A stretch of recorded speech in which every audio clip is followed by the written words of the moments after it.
Job 41 to 42.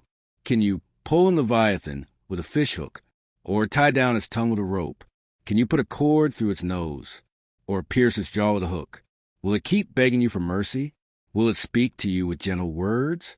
Will it make an agreement with you, for you to take it as your slave for life? Can you make a pet of it like a bird, or put it on a leash for the young women in your house? Will traders barter for it? Will they divide it up among the merchants? Can you fill its hide with harpoons, or its head with fishing spears? If you lay a hand on it, you will remember the struggle and never do it again. Any hope of subduing it is false. The mere sight of it is overpowering. No one is fierce enough to rouse it. Who then is able to stand against me? Who has a claim against me that I must pay? Everything under heaven belongs to me. I will not fail to speak of Leviathan's limbs, its strength and its graceful form. Who can strip off its outer coat? Who can penetrate its double coat of armor? Who dares open the doors of its mouth? Ringed about with fearsome teeth, its back has rows of shields, tightly sealed together. Each is so close to the next that no air can pass between. They are joined fast to one another. They cling together and cannot be parted. Its snorting throws out flashes of light. Its eyes are like the rays of dawn. Flames stream from its mouth. Sparks of fire shoot out. Smoke pours from its nostrils, as from a boiling pot over burning reeds. Its breath sets coals ablaze, and flames dart from its mouth. Strength resides in its neck. Dismay goes before it. The folds of its flesh are tightly joined. They are firm and immovable. Its chest is hard as rock, hard as a lower millstone. When it rises up, the mighty are terrified. They retreat before its thrashing. The sword that reaches it has no effect, nor does the spear or the dart or the javelin. Iron it treats like straw, and bronze like rotten wood. Arrows do not make it flee. Sling stones are like chaff to it. A club seems to it but a piece of straw. It laughs at the rattling of the lance. Its undersides are jagged potsherds, leaving a trail in the mud like a threshing sledge. It makes the depths churn like a boiling cauldron, and stirs up the sea like a pot of ointment. It leaves a glistening wake behind it. One would think the deep had white hair. Nothing on earth is its equal, a creature without fear. It looks down on all that are haughty. It is king over all that are proud. Job. Then Job replied to the Lord, I know that you can do all things. No purpose of yours can be thwarted. You asked, who is this that obscures my plans without knowledge? Surely I spoke of things I did not understand, things too wonderful for me to know. You said, listen now, and I will speak. I will question you, and you shall answer me. My ears had heard of you, but now my eyes have seen you. Therefore I despise myself, and repent in dust and ashes. Epilogue. After the Lord had said these things to Job, he said, Eliphaz the Temanite, I am angry with you and your two friends, because you have not spoken the truth about me, as my servant Job has. So now take 7 bulls and 7 rams, and go to my servant Job, and sacrifice a burnt offering for yourselves. My servant Job will pray for you, and I will accept his prayer, and not deal with you according to your folly. You have not spoken the truth about me, as my servant Job has. So Eliphaz the Temanite, Bildad the Shuhite, and Zophar the Naamathite did what the Lord told them, and the Lord accepted Job's prayer. After Job had prayed for his friends, the Lord restored his fortunes and gave him twice as much as he had before. All his brothers and sisters and everyone who had known him before came and ate with him in his house. They comforted and consoled him over all the trouble the Lord had brought on him, and each one gave him a piece of silver and a gold ring. The Lord blessed the latter part of Job's life more than the former part. He had 14,000 sheep, 6,000 camels, 1,000 yoke of oxen, and 1,000 donkeys. And he also had 7 sons and 3 daughters. The first daughter he named Jemimah, the second Keziah, and the third Karen-Happuch. Nowhere in all the land were there found women as beautiful as Job's daughters, and their father granted them an inheritance along with their brothers. After this, Job lived 140 years. He saw his children and their children to the 4th generation. And so Job died, an old man and full of years. Ecclesiastes 1-2. Everything is meaningless. The words of the teacher, son of David.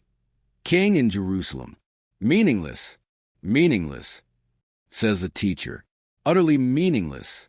Everything is meaningless.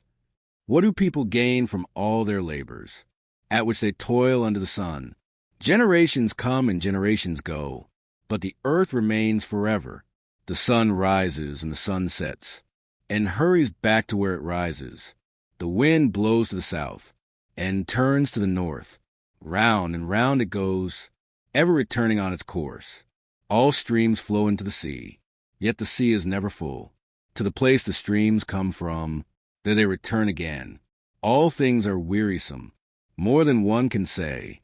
The eye never has enough of seeing, nor the ear its fill of hearing. What has been will be again. What has been done will be done again. There is nothing new under the sun. Is there anything of which one can say, "Look, this is something new"? It was here already long ago. It was here before our time. No, one remembers the former generations, and even those yet to come will not be remembered by those who follow them. Wisdom is meaningless. I, the teacher, was king over Israel in Jerusalem.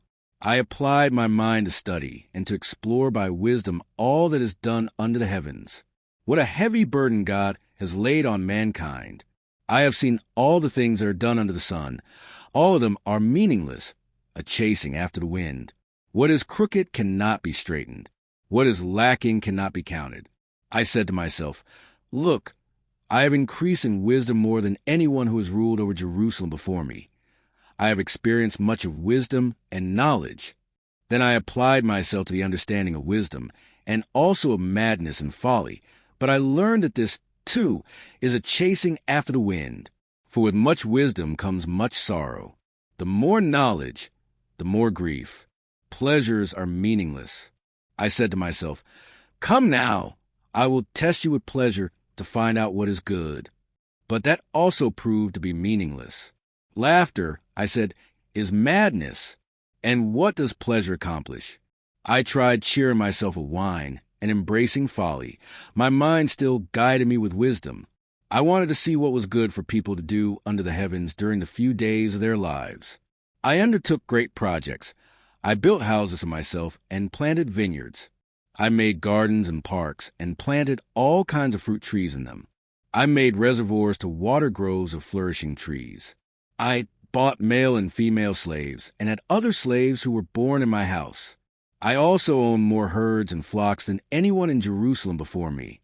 I amassed silver and gold for myself, and the treasure of kings and provinces. I acquired male and female singers, and a harem as well, the delights of a man's heart. I became greater by far than anyone in Jerusalem before me. In all this my wisdom stayed with me. I denied myself nothing my eyes desired. I refused my heart no pleasure. My heart took delight in all my labor, and this was the reward for all my toil. Yet, when I surveyed all that my hands had done, and what I had toiled to achieve, everything was meaningless, a chasing after the wind.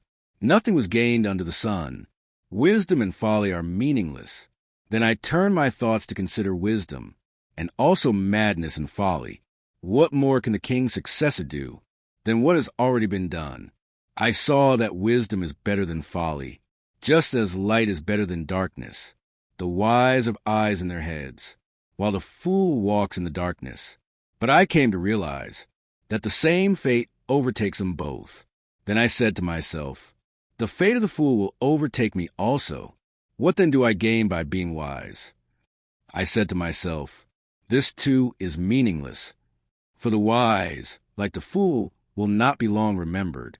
The days have already come when both have been forgotten. Like the fool, the wise too must die. Toil is meaningless." So I hated life, because the work that is done under the sun was grievous to me. All of it is meaningless, a chasing after the wind. I hated all the things I'd toiled for under the sun, because I must leave them to the one who comes after me. And who knows whether that person will be wise or foolish. Yet they will have control over all the fruit of my toil into which I have poured my effort and skill under the sun. This, too, is meaningless. So my heart began to despair over all my toilsome labor under the sun.